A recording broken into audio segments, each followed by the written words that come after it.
All right, so we're going to record today's meeting, and we got three coaches, we got three offices, team members, and it is August 10th, and our mastermind meeting is going to be starting out talking about burnout, and we're going to look at it from a leadership standpoint. So even like Jen, hygiene lead. I mean, we're all leaders in the practice. So Dr. Singh, since you're not muted, I'll pick on you first, okay? Let me ask you a question. What if I say burnout, feeling burnt out, maybe not as passionate about going into work, going, oh man, another patient.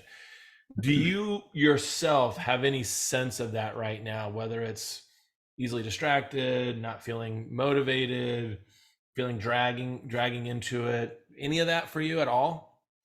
I think it was about 2 weeks ago. I think we did talk about it when I took a long break, 2 weeks, but it took me a week to kind of reset myself. So Yeah. I think now I'm fine. Now you're feeling good. Okay. Awesome. Love it. Yeah. You had a vacation. If I remember, you had a long vacation very, very far away. That's right. Yes. Yes. One of the signs of burnout is, and I'll read it to you, it says, where is it? Vacation feels like a prison release program. When you came back, you felt like, I need a vacation for my vacation before I go back. These are the things that we all feel and all have to deal with. I just got back from my vacation, and I'm not trying to brag or anything, but I actually felt like my vacation was one day too long. And I think in a good way. I think it was all in a good way. And for me, I loving what you do is obviously really important. I love trying to help people. I love trying to seek out how to help people. And in dentistry, we get a chance to do that a lot clinically. For me, performance coaching I love that. So I'm excited to get back. Tonight I'll work till 7 p.m. I started at 7 a.m. And so glad Lynn and Shelly, the thing is, but I'll leave and Abby will say, oh, are you okay? Yeah, I'm doing good. I feel good. I think a part of that is mental toughness when it comes to burnout. So for you, Dr. Singh, it took a week. What was the change that you saw happen in your mental state from going, oh, to, okay, I got it, I'm back? I think when I got back, it was, I totally was disconnected from the work environment. Mm-hmm. And that week was just slammed. I mean, there was just so much busyness in the schedule. And it was hard for me to kind of reconnect back with that speed. So, and if I would have had a lighter week a little bit, just a warm-up week, then it would have been much better.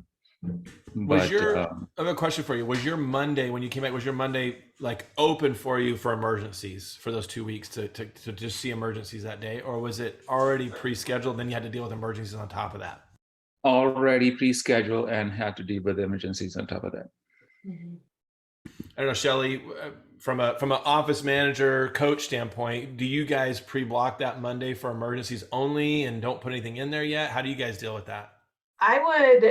We have recommended, and I do this still, I go ahead and I still put some production in the schedule because we all know not having any production is a little uneasy. It makes you not really excited about that.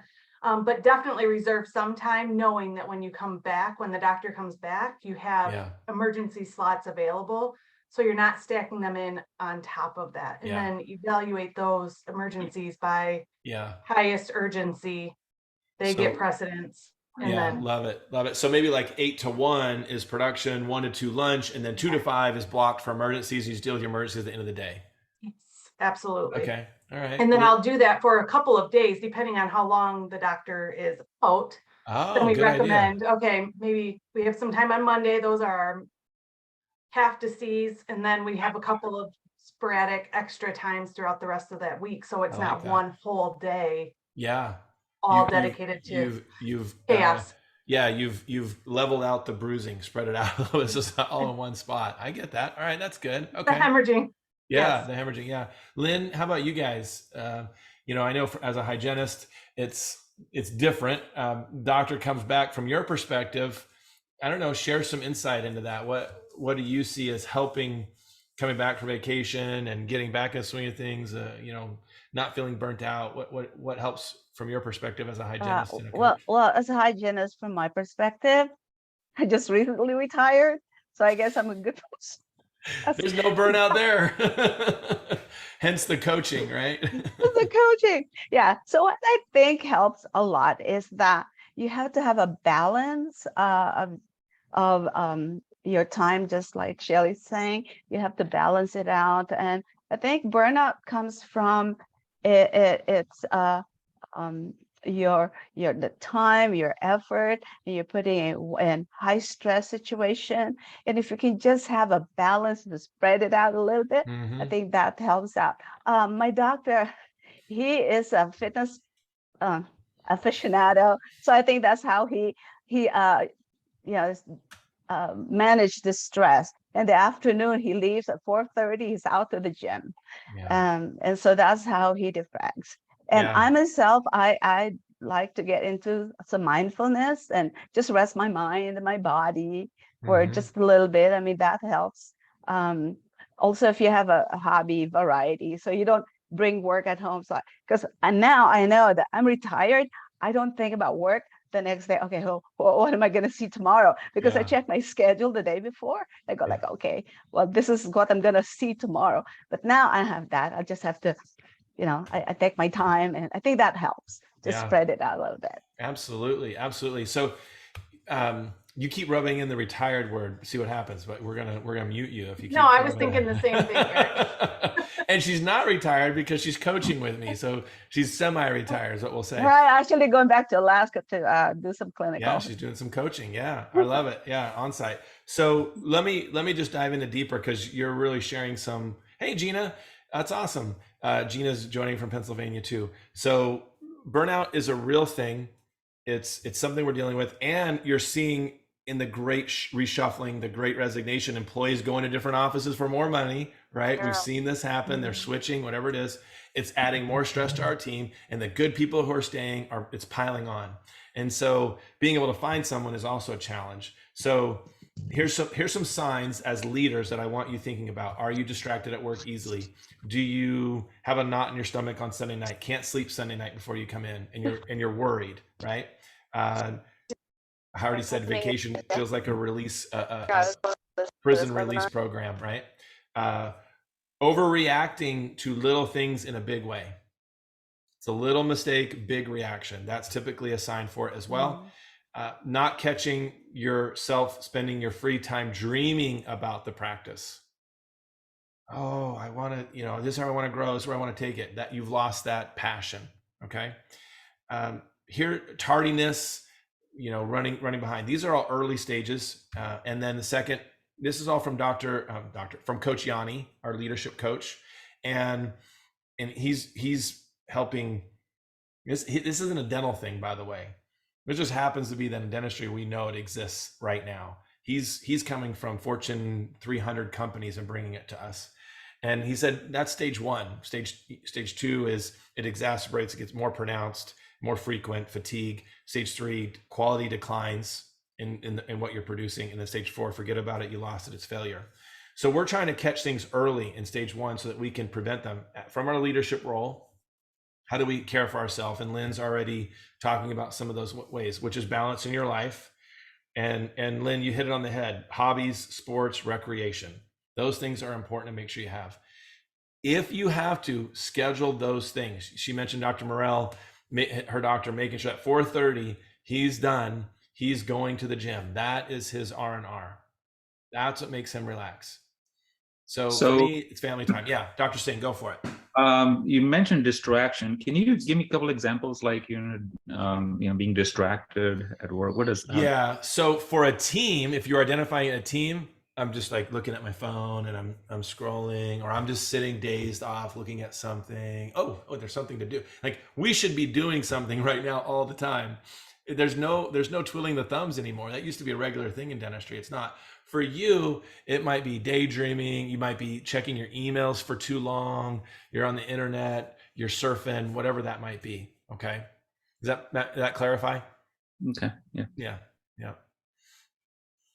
See, I just got distracted there. No, I'm just kidding. I didn't. All right. So let's keep going through these. And then Dr. Haig, we'll hear from you. So surround yourself with a support network. Hey, look at this. This is where we are today. And make sure that's colleagues, professional, but also, make sure that if you have a difficult case, something that's hard for you to manage and get through, you don't feel like avoiding it. You feel like I can dive into that, and I have enough people around me to support me in that, the complexities of whatever that is, whether it's a complex case, a tough team member issue, or patient issue, even financial issues. Do you have the right people to deal with it, and you can pull them in, or do you just curl up in a ball and suck your thumb and hold on to your binky and that's it, right? Let's see. Learn to slow your pace. This is what, going on vacation is really important. When the practice is so busy, it's really hard to do, right? How do you slow the pace down when we're booked out 6 weeks? Dr. Haig, how far out are you booked yourself as the doctor? When's your next opening? Probably mid-September. Yeah. So we'll call it 6 weeks. Yeah. And so it's, how could you slow the pace down? I'm going to take a little longer with every patient. Right now, you're feeling the pressure of, I need to go faster to get people in. I'm making them wait. And that pressure starts to weigh on you. And that's what creates that burnout feeling too. Is that fair? Yeah. Okay. So make sure that your time is, you have a start and a finish time, and you stick to that. There's a reason why we practice dentistry 4 days a week and not 5 and not 6 days a week as providers. I think that's important. It's important to find time to relax, right? Whatever, reading is your thing. My thing is read a chapter a night. I love to do that. It's not work for me. I enjoy it. I don't read fiction. So I read all nonfiction, usually growth minded things. And I love that. That's something but what brings you joy to your relaxation? And so the questions that you ask as a leader, as burnout starts to affect you, is what brings me joy and what's getting in the way of that joy? Pretty simple. And in the book I'm reading right now, it's called Love and Work by Marcus Buckingham. He was 20 years ago with Gallup and Tom Rath doing Strength Finder. He was the researcher with Dr. Rath on Strength Finder. And so strengths are what you love. You love doing this. And so when you take the Strength Finder test, he talks about that in the book. But love and work means, in our studies now, you only need 20%. He calls them red threads, things that bring you joy every day. 20% of your day has to be filled with red threads, things that you really love. You don't need a full day of everything you love. It's work. You're not at Disney World. So, but what he does talk about is knowing how to identify those red threads in a positive way. So what brings you joy? And he has a whole series of questions like, when was the last time? And then it says, you lost track of time because you were so enthralled. You were praised for a job well done. Time flew by because it went so well. You organically volunteered for something because you love what that is. And it doesn't have to be work related. It could be anything related, but especially work related. And then you say, oh, I did that. It happened because I was loving what I was doing in that moment. It brought me joy. And then what he talks about is, how do you make things that you love it's almost like you manipulate it into something you love. So like if you love fixing things, if that's something problem solving is like, people get a kick out of that, I guess. The challenge that you're looking at that day, to problem solve. You love a full schedule, right? Some schedulers, they just love a full schedule. Some doctors love new patients. How do you make each patient feel like a new patient for you? What is it about that new patient experience that makes you feel that way? So these are things that you have to figure out how to identify and then how to replicate. And he talks about pulling on red strings. So outside of work, it's balance, it's making sure you have a good team supporting you, it's relaxation, it's boundaries, right, in your time management, and it's delegation. Especially for leaders, it's delegation. Now, nobody's going to do the crown prep for the doctor. That's got to be you. but hopefully that kind of stuff brings you joy and it helps you figure it out. So these are some solutions. But Dr. Haig, I gave you enough time to think and ponder. How are you in this checklist of burnout? Where are you? Are you like, Eric, I'm 6 months in, or it doesn't affect me at all? Where are you right now? I'm a career burnouter. You came to All me the in time. search of, yeah. Yeah. Yeah. You have a very busy practice, my friend. You have a very busy practice. Yeah. So how do you, okay. So Dr. Haig's not allowed to answer this question. Okay. So coaches, I want to hear your opinion on this first. And then Dr. Singh, let's have you chime in. And Pennsylvania, you guys can jump in too here. But what is the solution to a busyness problem? When you're really, really busy, what is the solution? Lynn, Shelley, what do you think? What's From one a thing you schedule could do? standpoint, Yeah. blocks. Yeah. Okay. Scheduling blocks. Good. Having Appreciate those. rock, sand, and water, which Dr. Haig we've been working on. Okay. Good. Lynn, thoughts on that? Okay, so I just have to tell you, before I retired, I used to work 6 days a week, over 40 hours a week. How did I do that? I give myself in between patients time to sneak into the lunchroom and grab something, to even a glass of water, or if that's my little break. But you know what gets me going are the patients that I get to see. It's not I got to see them, I get to see. And you get a kick out of when the patient comes in, hey, it's nice to be here, see you again. And oh, since the last time I was here, I felt so much better about my, whatever that was. The They reward. give you, yes, it's very rewarding. So that's kept me going. But those in between things, like hygienists are known for not going to the bathroom. I mean, a lot of times that's a problem, but if you have to give yourself some time, and that is about time management. So good time management. That's so good, Mhm. Lynn. Yeah. And Shelley, good. The block schedule, kind of very similar. Dr. Singh, what have you been taught? How do you address in dentistry? How do you fix a busyness problem? You're muted, by the way. I would say busyness in this schedule. First of all, scheduling to goal. Mm-hmm. And I forgot where I read it or heard it. They're saying that if you already scheduled to goal that day, do not put more patients on that day. Go to the next day and have the next day scheduled to goal. Don't try to kind of, if your goal is a $5,000, $6,000 day, and next day is $3,000, $2,000, just go there because Good. this day is already taken care of. Yeah. So balancing the scheduling. Mm-hmm.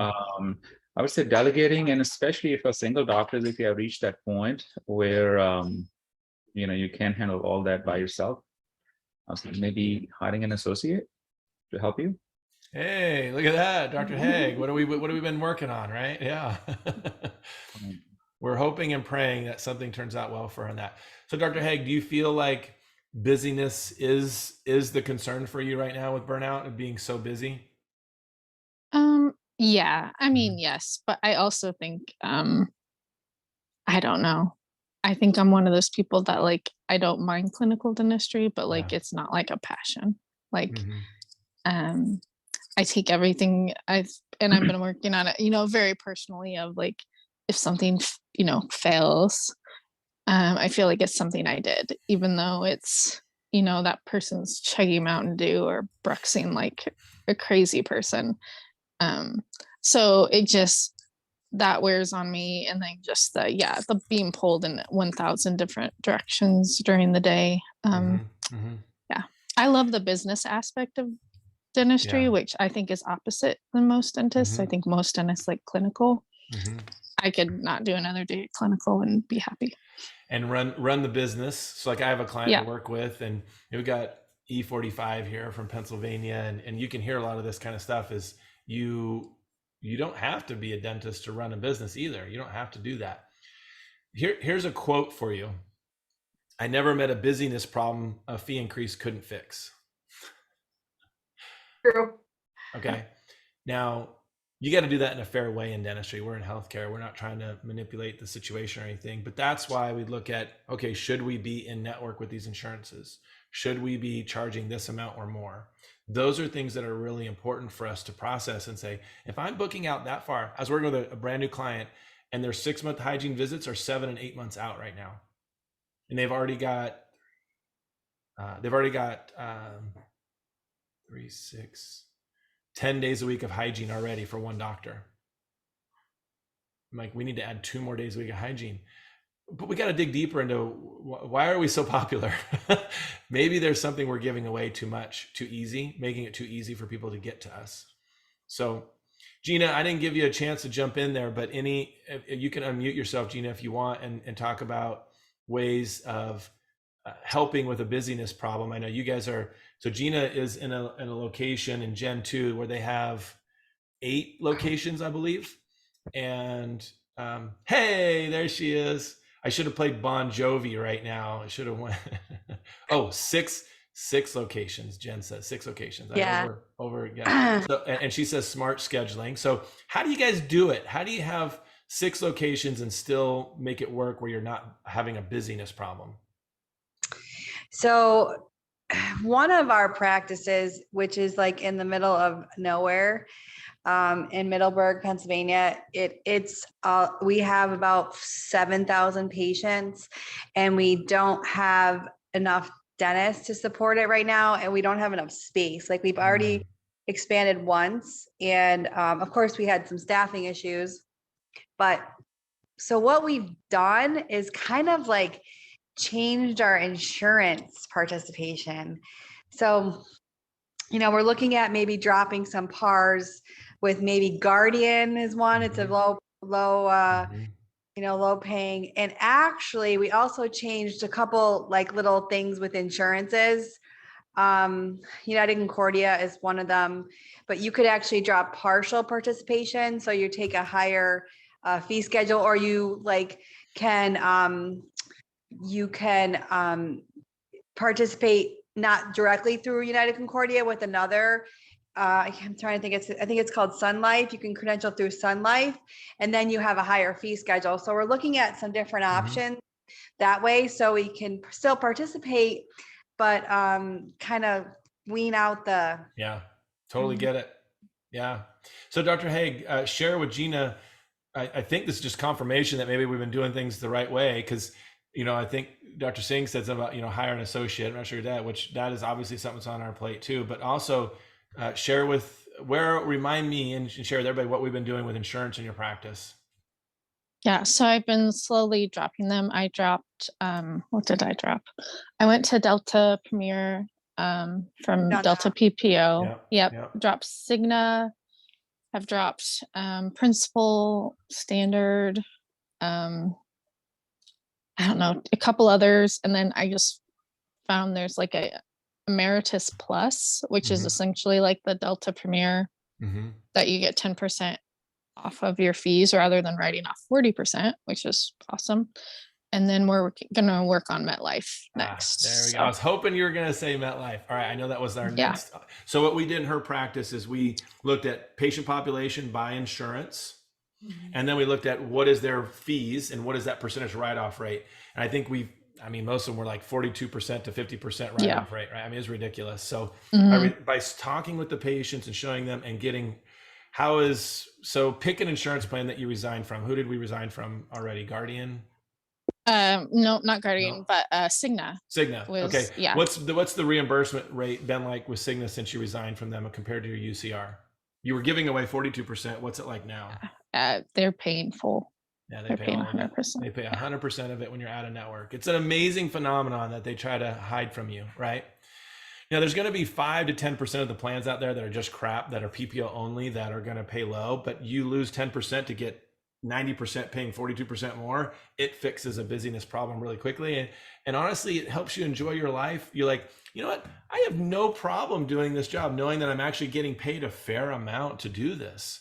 You know what burns us out is when we're doing something over and over again and getting a very, very, very low reimbursement. And when you look at the math, you really, it's a punch in the gut, right? So doing that analysis, you're exactly right, Gina. It really helped Dr. Haig. And there's more to do, right? Dr. Haig, we got more down the line. And I want to add one more thing here, and then we'll move on to another topic. Mental toughness, being a performance coach or an inspirational teacher, something I try to pride myself on. Mental toughness has to be something that's a part of your game in life. And I think some people have it and some people just don't. And I think the people who don't never quite get out of that lid, that ceiling that they've hit. And how do you break through a lid? Well, I think the first thing is your belief in yourself, your self-talk, how you're mentally tough through things. When challenges happen, how you deal with it. It's easy to praise when things are great. That's an easy praise, right? It's easy to be thankful and feel blessed and be grateful when things are great. It's hard to do that when things are difficult, when there's challenges and when things get tough. And that could be busyness, that could be burnout, that could be exhaustion, that could be feeling overworked, underappreciated. So the first thing I would say as leaders in your practices is make sure that your daily routine throughout the day includes mental exercises. And it's very simple, the self-talk thing that we've talked about with all of you. It's really easy, but be repeating in your mind where you're going. You're not faking it till you're making it. You're in process. That's all. You're moving in that direction. And so speaking to your subconscious mind, speaking things into there so that you start to believe it. Let's see, Lynn, I'm healthy, I'm wealthy, I'm happy, I get what I want because I deserve it, right? Correct. Yeah. Lynn heard that in 93. I heard that in 98. I've been saying it ever since. Walter would say, I'm healthy, I'm wealthy. And he'd pause and say, wealthy. yeah, it's just taking a little while for the money to show up on the wealthy part. But there's some honest truth to this, that you will never make it. I'll say it this way. This is a saying. There are plenty of successful people who had others who did not believe in them. There are 0 successful people who didn't believe in themselves. Mm-hmm. So your self-belief, and define success. I don't even know how you define success. That's for each individual. But you, as a leader, have to walk in with a different mindset than everybody else on your team. They definitely can't be up here and you're down here. Oh, please pick me up. Come on, team, pick me up. It doesn't work that way. And now you're addressing another avenue of burnout. Why do I always have to be the one to motivate my team? Right? Especially right now. Why are they making the mistakes, the little things that are adding up? It's really, really bothering me, right? So, I don't know, podcast, a song, something that gets your day going in the right direction. I cannot stress to you enough how important that is.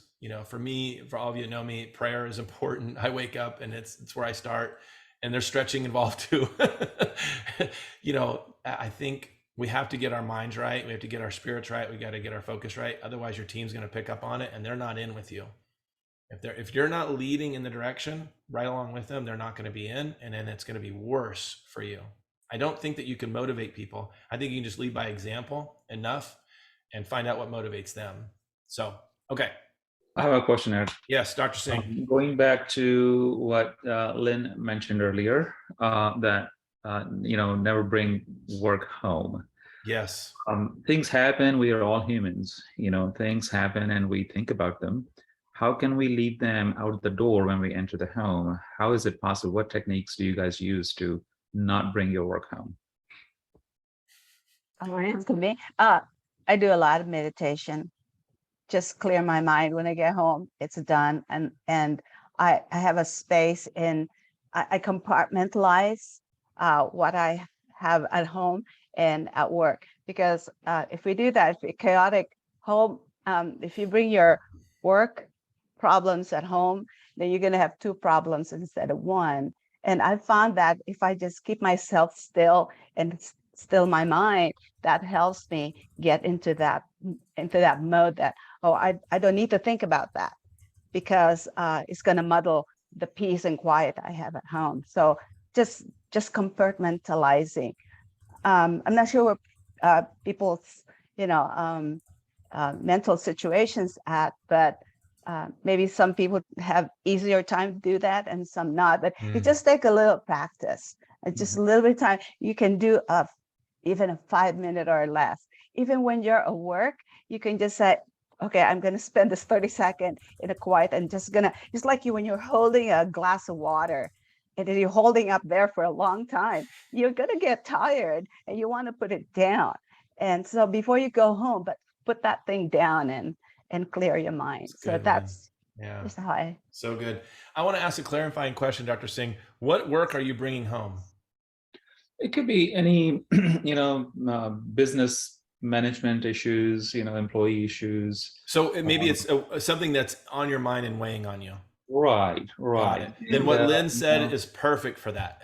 Absolutely. On the ride home, and Jen even put in the comments, if you didn't see it, I love this. I wake up on my drive, I listen to my old school 90s music to hype me up and get going in the morning and reset my attitude. Whatever that is for you, find it. There's something on the way home that you've got to do to get clear. And it's self-talk, but sometimes it's external to get to the self. Yeah. I think it's easier said than done. Yeah. Sure. It's not easy. It's difficult. I mean, you can ignore them, but there's still some in any corner of the brain. They're just gonna come and poke you once in a while. So, and Shelly, I'm going to have you jump here in just a second. 7 to 11 times to believe it. You got to hear it 7 to 11 times for to believe it that this is possible. Okay. So I don't think you've been to 7 masterminds yet, and we haven't talked about it, but you got to hear it, repetition. And then you got to do this, what Lynn's talking about, for 21 to 52 days just in a row, just to create a new habit. So you're right. It is very difficult. I don't organically, like, I now, when I wake up, it's the first thoughts in my mind. Even in the middle of the night, if I wake up, it's the first thoughts in my mind and I'll just share it with you. I say, okay, God, what are you going to do today? What are you going to do today? How are you going to move? Use me as your vessel. I'm just here for you. I want to bless others and see growth in them. And I know that will come back in some form or fashion tomorrow, today, whenever, it doesn't matter. But I want to see other people reach new heights. How are we going to do that? You show me. And it just starts happening, but you got to have that repetition where you do that. On the way home, you might say things, and here's what Abby said when I walk out the door. She would say, and this is when the kids were little, do you have any customer service left for us? That was a check. Boom. I had to check in and go, you're right. It helped. And so you got to have a support team that also helps you get your mind right as you do that. Yeah. Shelley, yeah, go ahead. Sorry. Yeah, go ahead. Dr. One Haig. thing Yeah. I was going to say, like the mindfulness is good, even like exercising. But one thing that really helps me before going home sometimes, because I have littles that I have to take care of when I get home. And I agree, I have stuff on my mind.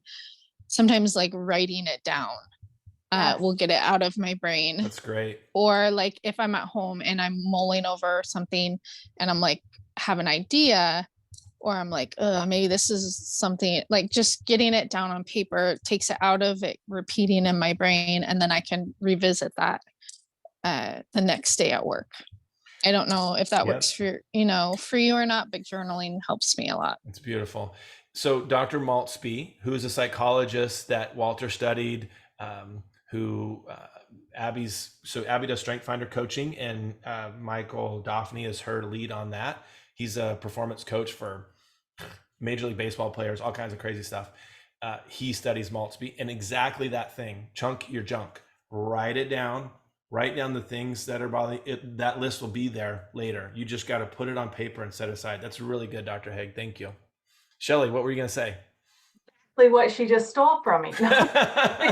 Yes, I saw you going, yeah. Yes, I would take everything home every single night and just sit there and mull through it. And what do I have to do tomorrow? And did I do this? Did I not do this? So before I leave, I just write myself a list, and I had to remind myself that will be there tomorrow. It's okay. Nothing is going to change between when I go home and spend time with my family to when I walk back through that door in the morning.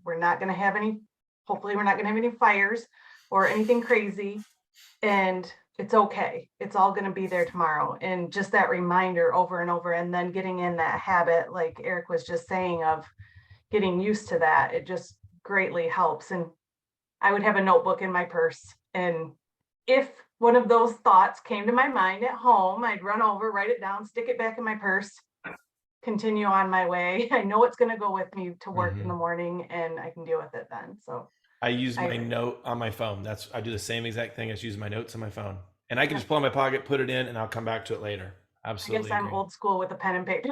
Well, I've been paper free since '93. So no. Okay. Dr. Singh, is this helping? Yes, absolutely. Okay. Thank you so much. Yeah. I had some questions like bringing work home, right? I asked that question. If you're treatment planning at home, I'm not a fan of that. No, I'm not talking Yeah. about that before. Yeah, good. And like doing like QuickBooks stuff at home, I'm not a fan of that. This is why we have Fridays off. This is why we have that 5th day, do an admin and things you're supposed to be doing. Or you need to be scheduling more time with those patients to get that done. I tell, and Lynn does this with me too, do not take the bib off until the note is done, until the plan is done, until everything is done. We don't remove the bib. That is appointment time to do the notes. That is appointment time to treatment plan. You have to make sure you're allotting that time for it. Absolutely. Okay, good. Okay. Anything else on burnout? Okay. Going once. All right. I would also say this, something we've been talking about is communication. And Dr. Haig and Dr. Singh, you guys hear me say this probably too much, but the answer isn't in communication. The answer is in effective communication. So with your teams, if you're seeing burnout in your team, you have to be having effective communication with them. And what that means, and E45 people don't freak out, one-on-one meetings, doctor to team member, leader to team member, one-on-one meeting once a month, right? So Coach Matt told us it's going to come out in a podcast soon. It's consistent, it's frequent, and it's in proximity. Those are the 3 things he said they have to be. So monthly, 15 minutes one-on-one with your team member to connect with them. This is how you prevent them from getting to burnout and leaving you.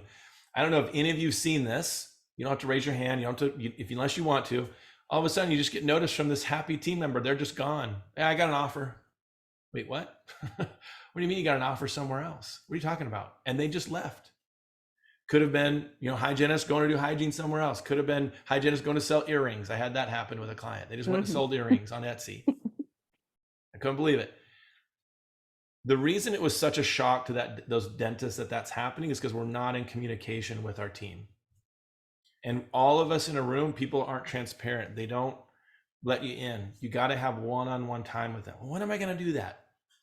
So was it Ken Blanchard's Minute Man? What is the 1 Minute Manager? What's that book? Dr. Singh, did you read that one? What is that? I have not read that one. Okay. At least Jeff Collins, 1 Minute Manager. 1 Minute Manager. Why do I have Blanchard? Ken Blanchard. But sometimes even when you do that, it doesn't work out, because I do have regular one-on-ones and I got blindsided by a hygienist. It can still happen. It can absolutely still happen. I feel like it is less, but it can happen. Yeah, it's the batting average. Here's what I run into, Dr. Haig, is it's not being done at all. Yeah. Oh, I have one meeting with my team member one-on-one once a year, right? And Jen says having honest conversations and building that trust between you and the team member, absolutely. That's what's bridging that. They got to feel heard and respected and appreciated. I completely agree, Jen. That's so good. So what you're doing is you're trying your best, Dr. Haig, to make sure that doesn't happen. And you could still get blindsided and they could leave. Now I'm remembering that happening to you with a hygienist, I believe, but you don't have to shake your head or anything. I'm pretty sure that's right. But you don't see it coming, right? You don't see it coming. And our goal is to minimize the blinders. And that happens with relationship. I can't be in leadership is relationship, right? It's influence, nothing more, nothing less. And I can't influence someone without relationship. And I cannot be in relationship with someone without proximity. I cannot do it without proximity. Dr. Singh, what were you going to say? I was going to say that I actually do that on consistent basis with all my team members. Like today, I met with Gabby and we had one-on-one conversation during my lunch hour. So I want them to tell me how I can be a better leader to them. And I do ask them the question, how can I help you to have your time more enjoyable here? What I can do to be a better leader for you? How can I help you? And every single time they say, no, you're doing fine. You don't need to do anything different. But I know that nobody's perfect. I can be better, and there is always room for improvement. So I don't know how to get out of their mouth that they could be really honest with me. And I want Shelly to jump in on this, but 2 things I will tell you: permission statement and how questions. So, Dr. Singh, I want to sit down and have just a one-on-one time with you. And here's the thing: I'm trying to get better at what I do, and the only way I get better at what I do is with your feedback. There's in time out here. I did a social media post on this. I'm gonna go to it here. I want to read it to you because this is what we're talking about, and this is why this is happening to you. Then we're talking about how to do it. Okay, Team members have to be given permission to give feedback to their leaders. Until that happens, they'll be afraid to lose their job, right? If they give constructive feedback to their leader. Leaders grow when they're open-minded, vulnerable, and transparent. And by leader, I mean the team member has to be transparent too. So you share with them permission, you have to give them permission to give you feedback. So I say, Dr. Singh, well, you would, let's say I'm the doctor, right? I would say, I need your feedback to become better. Without it, I'm stuck. And there is nothing is off limits here. You cannot hurt my feelings. I have the toughest skin in the world. The only way for me to become better for you and this team is for us to be able to have a give and take here and complete transparency. Now, we're going to get better at this as time goes on. We're going to get more and more transparent, but I never want you walking around holding on to something. I never want you thinking I've said something that maybe I didn't even mean and it came out wrong, right? And so I need you to communicate with me. Is that okay? That's your permission statement. And the second thing is how questions. You actually said it, how can I be a better leader? How can I support you in doing your job better? How do you see me growing in this? How can we reach our patients better? How do you think I could talk to patients better? How do you think I spend my time with my patients? How do you think we connect? Do you hear the consistent word? Right. That's the only way you can do it. Okay, Shelly, go for it. What do you got? Just gonna say, not letting little things build and giving those 15-minute conversations to be able to give some feedback. What I've seen happen over and over is you get frustrated and then you think about it an hour, 2 hours, 3 hours later, and you're like, oh, it really wasn't that big of a deal. They just forgot the air water syringe again. And then you go back and you're like 2 days later, oh, we still don't have that air water or whatever it is, because it's so minor in the moment, but they build up and then you start having that frustration. So having those regular conversations and, like Eric was saying, being open and honest and transparent is critical. And then setting expectations is huge for what that meeting is intended for, but also for what you're hoping that they are doing during their job. And then what your role or your goal is for yourself so that they can help you see the gap. So I'm your employee, Shelly. I'm your employee, Shelly. How do you set the expectation? What do you say to lead with that? Or if I'm asking for feedback of myself, I would start with, as you know, hopefully by then they know, my goals as a leader are to be able to support you, to make sure that you feel heard, to make sure I'm spending time with my patients and to give them the best care possible. I need your help. I feel like I'm missing something. The last few exams haven't gone the way I was hoping that they would have. Be vulnerable and open to that, and maybe even point out a fault, even if you don't know if that's true, and let them fill that in and say, yeah, I did notice that this time. And then you're like, oh, okay, I really was missing that, or whatever it is. Let them to start to help you, and then they're going to want to help you more. It opens it up. Yeah, absolutely. And here's what the great part of that is then it gives you an opportunity to give constructive feedback to them as well. Because you've been vulnerable, the assumption is now they're going to be vulnerable along with that. There's give and take. And if you do that part right, instead of saying you need to remember the air water syringe, you say, how are you doing remembering the air water syringe? I know that was something you wanted to work on. There's that word again, how. Yeah. Dr. Haig, what were you going to say? I was going to say, Dr. Singh, I have experienced the same thing that they didn't. And then I kind of one time tried like a prompt, because I feel like sometimes like in the moment, they're like, I don't know, I can't think of anything. Everything's great. Everything's gravy. But then beforehand, I asked them the question of, I need you to bring to me, what's one thing that I could, like, to help you and help our team, what's one thing I could start doing? And what's one thing I could stop doing? Nice. And that gave them kind of, number one, time to think about it beforehand. They weren't put on the spot, but also because there are things that we're probably not doing that they'd like us to, and there's probably some things that are driving them crazy that they'd like us to stop doing. Like I found out they would like me to stop taking off the bib on the patient. They would like to do it because every time I would take it off, the patient thought that the appointment was done, and they'd pop up, even though they were still trying to walk out services and trying to do the note. And so I wouldn't have known that if I hadn't asked that question. So I just felt like that was a good prompt, and it's been helpful, because I agree. Sometimes they go and they're like, no, everything's great. And then afterwards, like, obviously everything isn't, but that was a good prompt for me. So maybe that would be helpful. That's awesome. And That's then a you s- wait till your next meeting with them, or you can meet with them in between, like, as soon as they have a Yeah. So like I would set the meeting up, but then like a few days before, I'm like, hey, before our meeting, could you answer these 2 questions for me? And then we just talk about it, because I want to help you. And I want to help our patients. And this is going to help me be a better clinician and, you know, teammate, because we are teammates with them. We Right. work side by side. And they were really open and good about it. That's the Yeah. second time today that somebody said that question. What can I stop doing? Oh no, I heard it on Tuesday night. Sorry. What's something that I cannot do?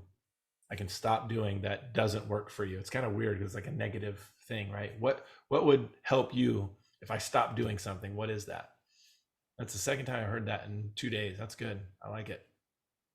Okay. Awesome. Awesome. So that's our goal, was to help prevent shuffling, right? To prevent losing team members. The second topic today was recession, and this word that's looming. I don't know. Have patients started to use that word with you at all? Have your team members start saying, "Oh, we're in a recession"? Have you heard that anywhere? Okay, good. Yeah. Okay, Dr. You know, Haig. I heard I heard somewhere in the media that mentioned something like dentistry is recession proof. I don't know where he got that. I don't know where that came Well, from. healthcare, I think, is pretty, because when you think of recession, you think of businesses failing and closing and layoffs, that kind of thing. When we had the recession from 10 to 12, we really weren't laying people off or closing businesses or practices. We were having 5% loss, maybe 0% growth, that sort of thing. It was not a catastrophic event for us, and it was on a 2-year delay.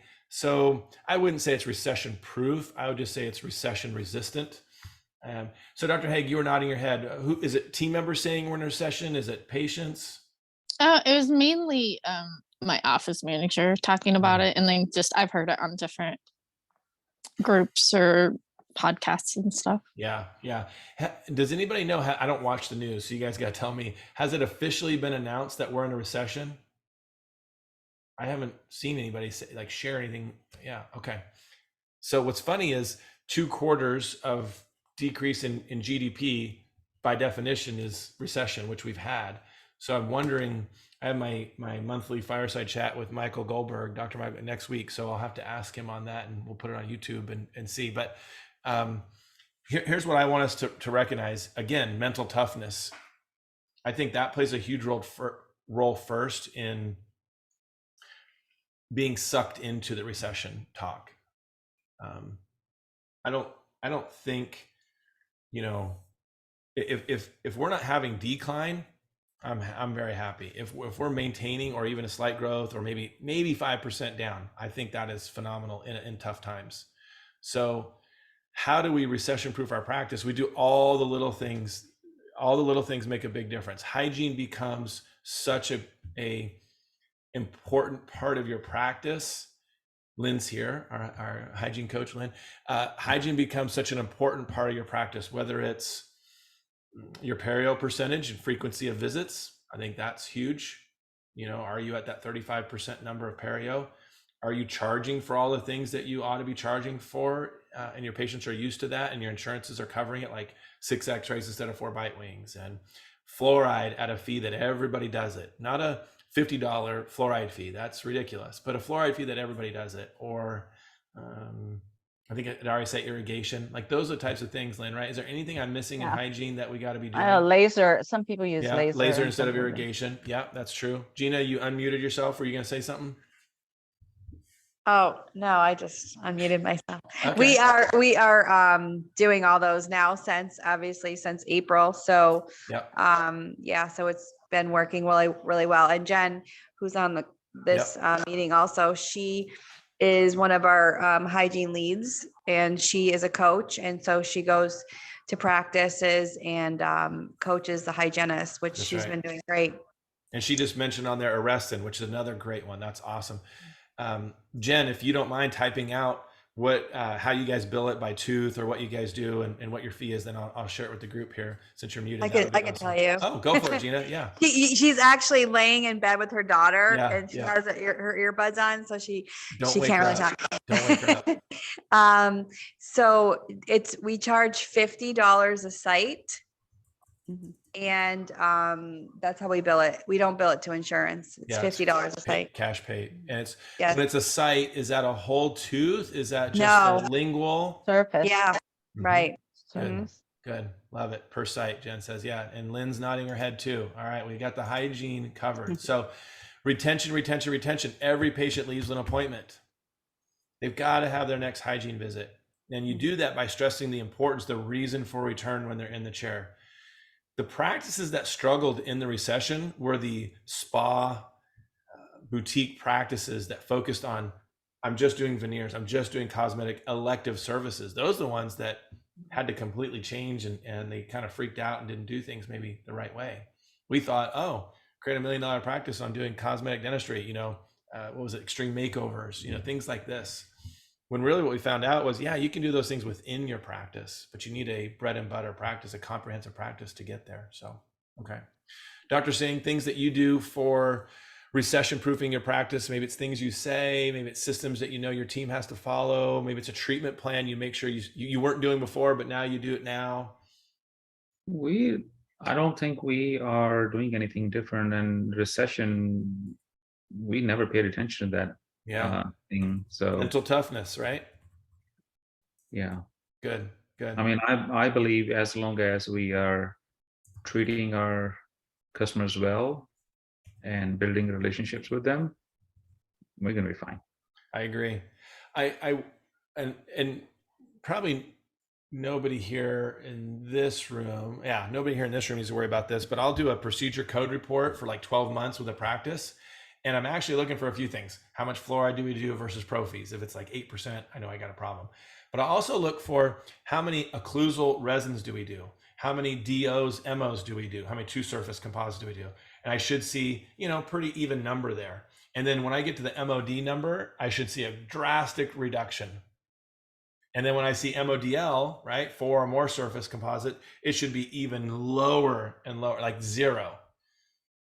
And that is a recession proofing your practice thing. Because I think what happens on the mental toughness side is we have approval addiction. Oh, I'll just do, another large filling here. I'm having to replace a filling that's broken down, but let me put another one in there, and not having approval addiction and talking to the patient about that. And so, crown buildups not being done, not being charged for when you're doing them. Like I'll just see this. It's a mental toughness thing, approval addiction, where they just throw in the buildup or not do them. Those are so important. So, Shelley, any ideas on recession proofing the practice? Anything you see that works really well to insulate us? I think being open to different procedures, like you were saying, Yeah. a lot of doctors get bent on, I don't like doing composites or whatever. You need them. They are your bread and butter, and not to forget that. But what Dr. Singh was just mentioning about building relationships and staying within that and continuing to build urgency with your patients of how important hygiene is and how important staying regular can be, because as you wait, more and more things go wrong, and then things become more and more expensive and extensive. So regularity is going to be key. So communicating that with the patients is critical, and then being open to your recare, because some of those people just might be the ones that come in and fill your schedule when some of the others think, oh, I've been coming regularly, everything's fine, and take a break. You might need some of those patients. Yeah, I love the mastermind. I'm typing so many things right now that we haven't spoken. So prevention, the things you're talking about, relationships, Dr. Singh, but your overdue treatment, right? Unscheduled treatment. So are you using your case acceptance tracker to do follow-ups with? So you know how to do follow-ups. So you don't have to run a report and it's like, did I talk to the patient about this? So make sure you're using a tracker for case acceptance so you have follow-ups. And I will say this about a recession. This will be weird if we actually are physically and like financially in a recession, because there have never been more job openings than there are right now, which means there's benefits out there. And so if people are really struggling from inflation and recession, they can always go get a job. And so I think it's going to be a short-lived, I'm not an expert, I have no idea, but I would assume it'd be short-lived because there's so many jobs out there. Lowest unemployment rate and highest business license application rate in 2021. We're usually like a 5%. It's at like 25% last year for people applying for their own businesses. That's crazy. Right. Yeah. So there's jobs out there for people to get if they need them. I just don't see how we stay in this. So again, I think it's a mental toughness. I think it's an attitude thing. I think it's a direction that you have to keep your team. Don't let them bring you into it. I just looked at someone's case acceptance tracker today in Maryland, and their case acceptance was really low. And I was looking at all the follow-up columns, and I would say a majority of the follow-up columns, it said pre-authorization, waiting on pre-authorization. Patient wanted to pre-authorize this. Patient wanted to Shelly, you shook your head right away. What are you gonna say? Oh. I don't do pre-authorizations. I don't like them. They don't mean anything. That's right. They waste Good. time. They are a time stall, and It's they an don't insurance guarantee anything. That's right. It's an insurance tactic to save money. And so I asked the doctor about it, and she said, "Oh, I'm the one that brings that up chairside." And so she was initiating the conversation, and then it just became part of the culture. And so it was a coaching opportunity because of the tracker. We looked at it and said, "Oh, well, you don't have." Yeah, I mean, I sent 2 a year probably managing a practice. That was like patient was adamant about it. So, okay. Lynn, recession proofing, anything else you want to add to it? I know we talked about hygiene already. Anything else? I think, the perio, just look into I look at the health history. If your hygiene rate perio percentage is low, look at your health history. Look at people who have high risk conditions like diabetes and heart disease and stuff like that. Yeah. And those are the patients you want to track. Good. I love it. Systemic connection. I also just typed out large cases. People with money and are motivated don't feel a recession. They're going to do the large cases when they do it. So clinically, you've got to be ready to go. You've got to be ready to do that kind of dentistry. So, whether it's arch or quadrant, but full mouth dentistry has got to be something that's on your plate. Okay. All right. It's that time, Dr. Hang. It's kid time. We got to have balance in our life and time to relax, right? Time spent with the kiddos. All right. Awesome. I'll stay on. Thank you all for joining. I'll be here. I've got another meeting, so Dr. Feroz will jump on here in a second. So I'll just hang out and wait for her. But if anybody else wants to stay, you're welcome to hang out. All Thank right. you. Thank you, guys. All right. Take care.